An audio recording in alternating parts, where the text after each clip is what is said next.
You gotta go and get angry at all of my honesty. You know I try, but I don't do too well with apologies.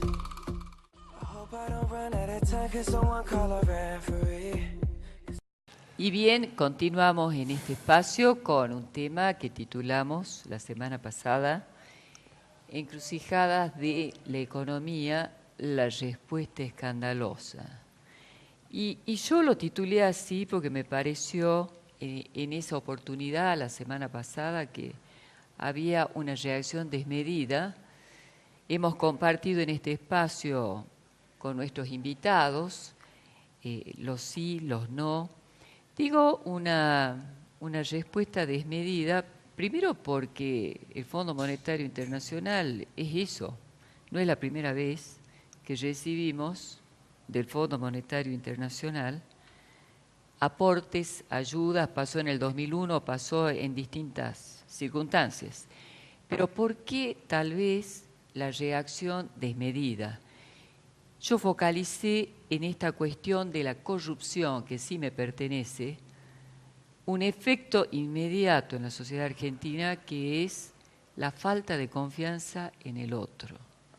Acá me parece que la gente no cree, y no cree porque en tantas oportunidades lo que se dijo, lo que se prometió, no se hizo, que ahora cada acción que tiene Macri, es verdad, la podría comunicar de otra manera, es la posibilidad de que vuelva a ocurrir nuevamente lo que ya pasó en otras épocas con los gobiernos. Y me parece que hay que recuperar también la confianza y trabajar en el presente, no reaccionar solamente con las cuestiones del pasado, porque si hay que hablar del pasado, he de decirle que tuvimos mucho más conversación mediática, mentirosa, inescrupulosa, promiscua, con mentiras como el INDEC, OTESUR, los sauces, la ruta del dinero K, contenedores de la aduana, Skanska, Cristóbal López, Lázaro Báez, Milagro Sala, Antonini Wilson, la aduana de Chegaray, la patota de Moreno, el INDEC, las cadenas nacionales, se comunicaba de todo, el fraude fiscal de Cristóbal López, Aerolínea, la Cámpora, los millones de Florencia K, el espionaje opositores, los viáticos oficiales truchos, Seychelles, la joya de Cristina, la aduana paralela, el gasoducto del NEA, Fariña, las coimas de Jaime, la bóveda de Lázaro, los fondos de Santa Cruz, la bolsa de Felisa Micheli, los sobreprecios de Vialidad, el caballo Suárez, justicia ilegítima, las mentiras de Ollarvide, el encubrimiento de Gonela. Digo, la desconfianza tiene obviamente una razón de ser que es la corrupción que nos precede desde hace muchos años. Pero tal vez sea este el momento de un sinceramiento y una conexión con la verdad. De esto no se sale en 24 horas ni en 2 años. Son años. Y no contemos solamente en dinero, contemos en un daño que es la dignidad moral, que ha pasado entre nosotros. ¿Por qué nadie cree en nadie? Prácticamente. Y creo que no es un buen lazo social de la desconfianza permanente. Yo creo que hay que trabajar y hay que enfrentar las cosas cuando pasan y analizar con un poco más de objetividad y seguir adelante. Y alrededor de este tema y otros más, vamos con nuestros invitados después del corte.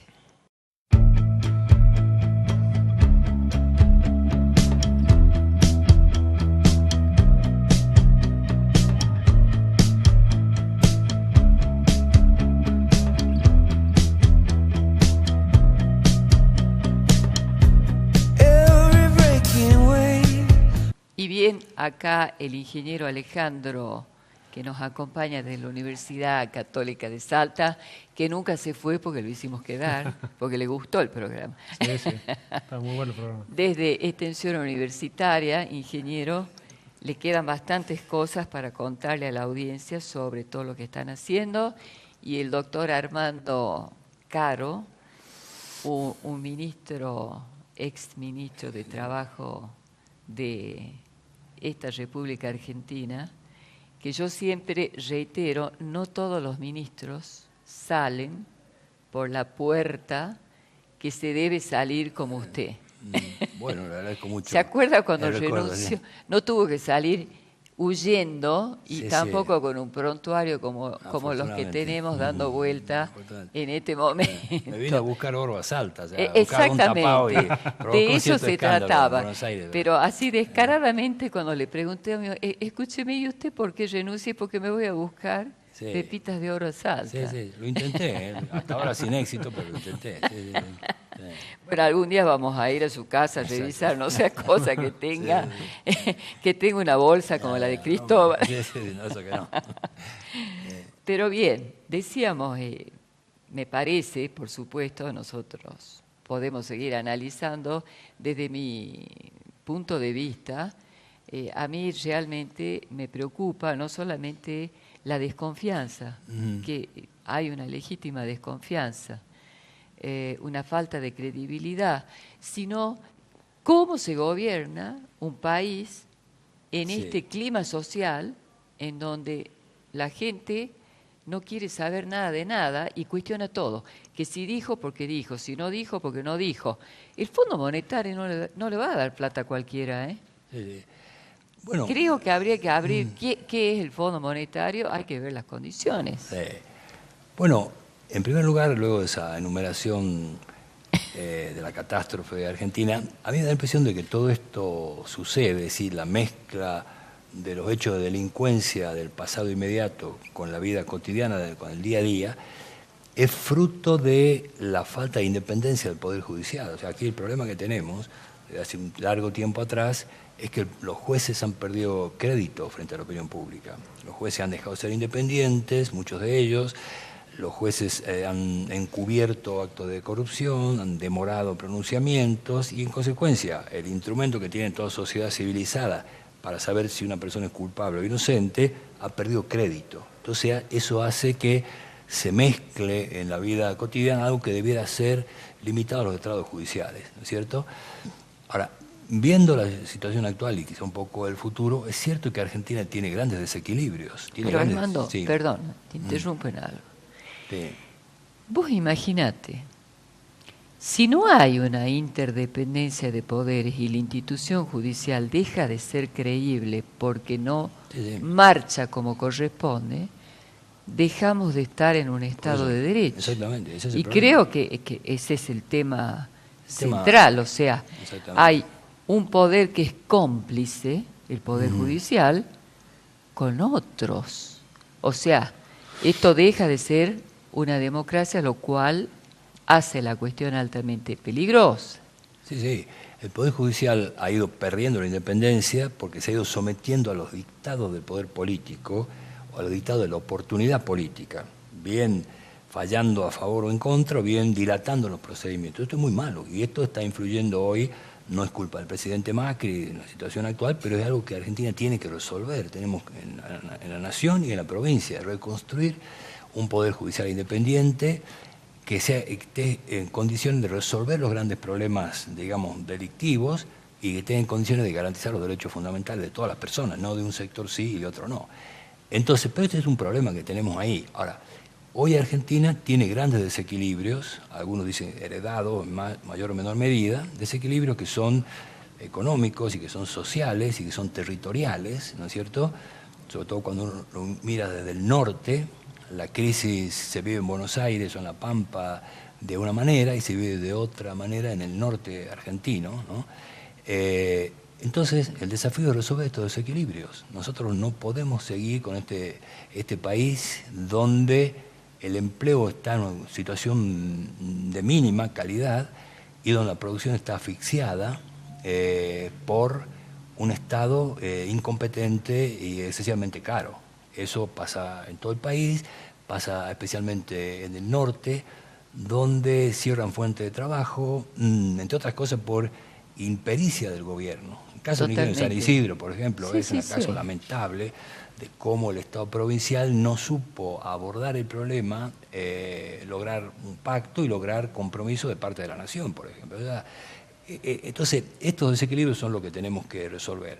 Hay otros desequilibrios que tienen que ver con esta relación con el exterior, con el mundo. Hay desequilibrios presupuestarios, desequilibrios de cuentas de la balanza comercial, y en consecuencia tenemos que hablar de esto y discutir, en lugar de discutir del pasado, que para eso deberían estar los jueces, nosotros deberíamos discutir. Entonces, la presencia del Fondo Monetario, que a mí me parece un hecho dentro de todo de cierta normalidad, los países informan y se someten a escrutinios por parte del organismo internacional. Hay un control. Claro. Entonces, una cosa es, lo controlan siempre, y una cosa es cuando uno le va a pedir dinero, y otra cosa es cuando, al fin, le controlan sin pedirle dinero. Entonces, Argentina va a pedir dinero ahora, y a mí me da la impresión que el gobierno va a tener que explicitarle al fondo, porque si no el dinero no va a aparecer. Lo cual está muy bueno. Claro, está muy bien. Entonces, quizás sea la oportunidad para que también el gobierno se lo explicite a la opinión pública. Los argentinos necesitamos saber cuál es el plan del gobierno, el plan global del gobierno, que hoy aparece fragmentado en determinadas, por áreas, ¿no? Un área monetaria, un área de comercio exterior, un área agrícola, eso está fragmentado. No quiere decir que cada problema debe tener un tratamiento, pero la fragmentación debe superarse. Entonces, el gobierno va a tener, a propósito de la llegada del fondo, de definir su programa económico y su programa, digamos, financiero, y también va a tener que hacerlo eso en la opinión pública, hacerlo con el Parlamento. Necesitamos que ese debate se dé para que cada uno asuma sus responsabilidades. Por ejemplo, es muy fácil, muy fácil, pero muy peligroso, contar con una oposición irresponsable. Lo que ha hecho el peronismo reunificado a propósito de las tarifas es un hecho de enorme gravedad, porque el peronismo sabe, desde antiguo, que el Poder Legislativo no puede fijar las tarifas, que eso es competencia del Poder Ejecutivo. Entonces lo ha hecho para ponerle trabas al gobierno. Claro, entonces esto me parece que no son momentos para que el país se juegue de esta manera, digamos, juegue su estabilidad y juegue el futuro, porque ya lo pasamos anteriormente. Cuando la oposición se vuelve irresponsable, tarde o temprano la crisis se agrava. No es que a medida que la oposición es más dura, más demagógica, las cosas se aclaran, al revés. Y el último punto es que uno de los desequilibrios más gordos que tiene Argentina es los desequilibrios vinculados con la pobreza y con la parálisis económica, que son dos caras de la misma moneda. Si no hay producción en San Isidro, los pobres de la zona van a ser más pobres de lo que eran antes, ¿no es cierto? Son dos caras de la misma moneda en todo el país. Entonces, el gobierno tuvo dos iniciativas interesantes, pero no demostró capacidad de gestión para ejecutarlo. Uno fue el Plan Belgrano, es el Plan Belgrano, y la otra es un plan de la ministra Stanley para erradicar los asentamientos. Es un asunto importante que le cambiaría la cara al país. Es decir, en lugar de asistir a la pobreza con bolsones de alimentos, es cambiarle el hábitat, terminar con la promiscuidad, terminar con el hacinamiento, terminar con el mal ambiente que hay en los barrios sin cloacas y sin agua. Esto me parece que es un gran emprendimiento nacional que quizá la crisis económica o financiera actual impida que esto se desarrolle. Pero bien debería el gobierno saber que si esto es una prioridad, a lo mejor sí para eso vale un financiamiento internacional. Es decir, para sanear y para terminar con este desequilibrio que es social y que es territorial, bien valdría endeudarse para eso. Ahora, si vamos a endeudar para pagar el gasto de un Estado lleno de subsidios injustos y poco transparente, es un mal negocio, ¿no? Es interesante lo que comentaba Armando, este plan de erradicar los asentamientos, porque no solamente busca cambiar las condiciones urbanísticas del asentamiento en cuanto a la provisión de servicios y saneamiento, sino que termina con la adjudicación de la propiedad en cabeza de la familia, de las personas que la esté habitando. Sí. Y eso genera un círculo virtuoso, digamos, porque esa familia entra al mercado, digamos, y eventualmente puede tomar un crédito, entonces se genera un círculo virtuoso que permitiría que un horizonte de crecimiento, obviamente si esas personas, esas familias hacen las cosas más o menos bien. Exactamente. Eso me parece que es revolucionario en el tema.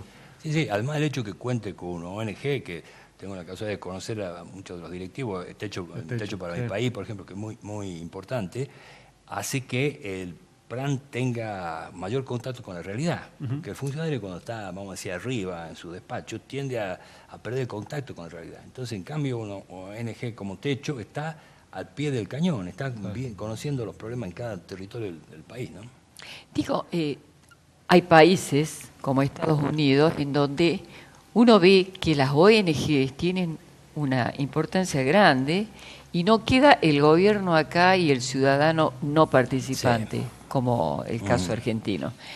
Yo reitero, insisto, que cuando las cosas pasan no se trata de tirar piedras y buscar un chivo expiatorio como si viviéramos en la prehistoria, porque estamos asistiendo a situaciones... No alcanzarían los chivos para matar, tenían que matar a todos los chivos de Salta, ¿no? Pero es gracioso porque De 4 y 2 patas. se hace unos análisis tan simples y tan reduccionistas.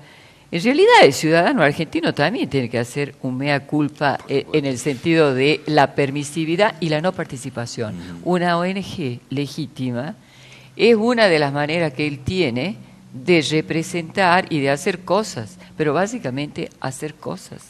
Esto de no darse cuenta de la mano del confort. Yo una vez escuché, me acuerdo, un colega interesante que hablaba de que en cada elección los argentinos delegaban el poder como si fuera el gran padre que los iba a cuidar. Entonces después se sorprendían cuando el cheque en blanco no había sido llenado como corresponde y el otro se llevó el cheque en blanco y hizo...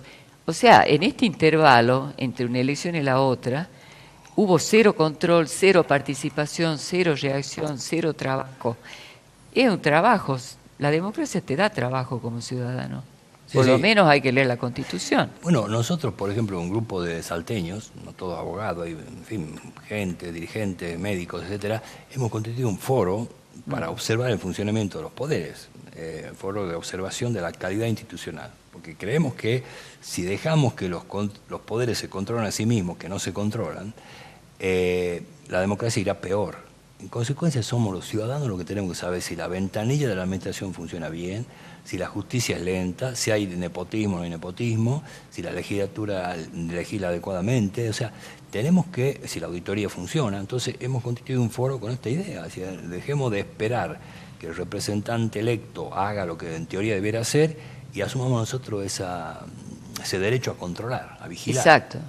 Sí. ¿Y cómo se llama? FOSIS se llama, Foro de Observación de la Calidad Institucional de Salta. ¿Quiénes son los que integran? ¿Dónde se...? Bueno, interesante, como una propuesta para incluirse, obviamente. Sí, bueno, hemos iniciado la actividad, Alejandro Sarabia, Santos Dávalo, Gustavo Barbarán, Ricardo Gómez Díez, es decir, somos como 40 abogados, Edmundo Falú también se incorpora, que es médico, bueno, hay mucha gente que se está incorporando con esta inquietud de abandonar la pasividad, esa zona del confort, digamos, y animarse a decir, a ver, las acordadas de la Corte pueden seguir siendo secretas o deben ser públicas, todas las acordadas.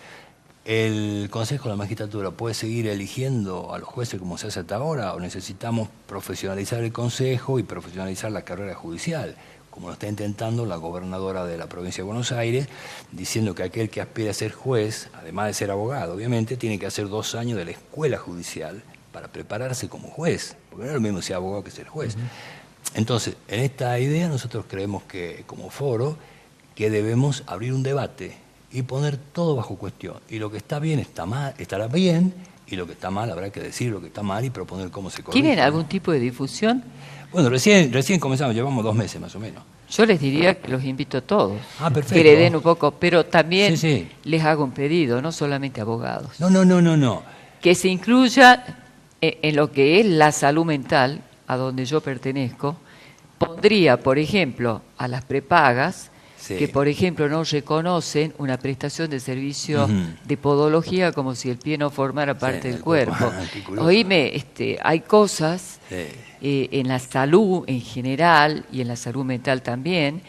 Me acuerdo que nos autorizaban 36 sesiones de por vida, o sea, vos podés tener una gripe innumerables veces, pero no podés hacer un síntoma más de una, y en 36 te lo curan.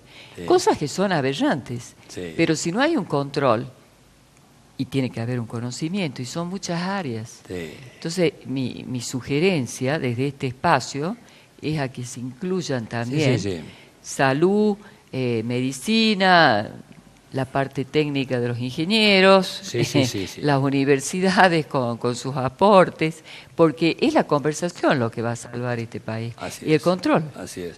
Sí, hay mucha gente, digo, somos 30 y 40, originariamente abogados porque es nuestro oficio, digamos, pero la idea es de abrirnos a otras profesiones, a otros grupos sociales. Por ejemplo, en fin, hay organizaciones sindicales, ONG, que están preocupadas por las víctimas, por una serie de cuestiones sobre el cumplimiento de las condenas, que deben participar, y como no encuentran un sitio, nosotros estamos abiertos a que la gente pueda venir y desde ahí controlar. El poder se tiene que sentir controlado, porque no hay, ya uno se puede llamar corte, se puede llamar supremo no sé qué, o poder ejecutivo, excelentísimo no sé qué, pero ese poder en democracia tiene que estar controlado. ¿Por quién? Por los ciudadanos, que tienen que tener acceso a la información y luego pueden opinar y pueden evaluar si va bien o va mal un servicio, porque al fin y al cabo la justicia y la legislación son servicios del Estado, ¿no? Recién, y la semana pasada para nuestra teleaudiencia, conversábamos acá con el ingeniero Alejandro y Omar Carranza sobre un congreso de informática que se hizo en la Universidad Católica de Salta, y que precisamente una de las propuestas que más impactó es que en Japón el acceso a la información que te da a través de la informática, la información que era privada ya no lo es más. O sea, la gente accede, ¿qué pasó con esto? ¿Dónde fueron destinados los recursos estos? ¿Qué se hizo con esto? O sea, la transparencia no se logra en 24 horas. Un comentario, fíjate, yo un poco para probarme a mí mismo que se puede vivir fuera del Estado, que no hace falta ser empleado público para vivir. Exacto. Puse con mi hijo un emprendimiento, un coworking, ¿no? Una empresa donde se alquilan puestos de trabajo y demás. Curiosamente, la mayoría de los clientes son empresas informáticas americanas o de Buenos Aires, etcétera, que vienen buscando la calidad de los informáticos salteños. A mí me llama la atención, ¿y cómo? Bueno, parece ser que en Salta hay muy buenos programadores y que son contratados por estas compañías que no abren oficinas, mandan a sus trabajadores al coworking. No generan un problema en la universidad porque no se reciben. ¿Ah, sí? Ahí se van a trabajar antes. Claro, los agarran, los toman antes de que se reciben, les dan un buen trabajo y entonces les cuesta terminar la carrera. Claro. Eso nos genera un problema. Buenísimo. No es ahora, tal cual. Vos te imaginás, ¿cómo es posible que una sociedad que da estos tipos de talentos, que son talentos del futuro, o que dicen que la cantidad que ingresa al Balseiro y egresan del Balseiro son también estudiantes salteños, ¿cómo es posible que nuestra sociedad... Por el profesor Córdoba. Claro. ¿Cómo es posible que nuestra sociedad globalmente esté achatada? Si hay talentos, quiere decir que hay mecanismos de ascenso y de premios y castigos que no funcionan, ¿no? Nada más que un aporte precisamente de los ingenieros de la Universidad Católica de Salta antes de terminar, a donde está uno de ellos, de informática. Les cuento, Transparencia Internacional y lo que los chicos buscaron, la sugerencia fue mía, la fuente es iGlobal Affair Canadá, la Universidad de Rosario y Transparencia Internacional de Honduras. Coralie Pring, la coordinadora de investigaciones y algunas encuestas, porque yo insisto que la corrupción hay que combatirla. Absolutamente, porque esto nos está destruyendo la familia, está destruyendo todo. ¿Cuánto ha cambiado el nivel de corrupción en los últimos 12 meses? El 25% dice que se mantuvo igual, 3% no sabe, 62% aumentó, el 10% disminuyó. Les aclaro que esto es sobre la población americana. ¿Qué fecha más o menos eso? Esto fue en el año 2017. Sí. ¿Qué grado de corrupción hay en las distintas instituciones y grupos de la sociedad? Porcentaje de respuesta: la mayoría o todos son corruptos. La mayoría o todos son corruptos. En la policía el 47%, representantes electos el 47%, gobierno local el 45%, primer ministro el 43%, jueces y magistrados el 40%, empleados públicos el 37%, Oficina Nacional el 36%, ejecutivos de empresas el 36%, líderes religiosos el 25%. En fin, acá tenemos el mapa sobre los índices de soborno en América Latina y el Caribe, que en las escalas del 0 al 10 sería, amarillo, claro. Se ve poco, pero del 0 al 10 es donde hay aparentemente menos corrupción, lo cual nos llama un poco la atención, porque aparece Brasil y la Argentina. En México el 51%, Guatemala el 28%, Jamaica el 21%, República Dominicana el 48%. Estamos hablando del soborno. Trinidad Tobago el 6%, Venezuela el 38%, Colombia el 30%, Ecuador el 28%, Perú el 30%, Bolivia el 28%, Paraguay el 23%, Chile el 22%, Argentina 16% y Brasil 11%. Yo estimo que esta zona no fue investigada a fondo. ¿No será que es al revés?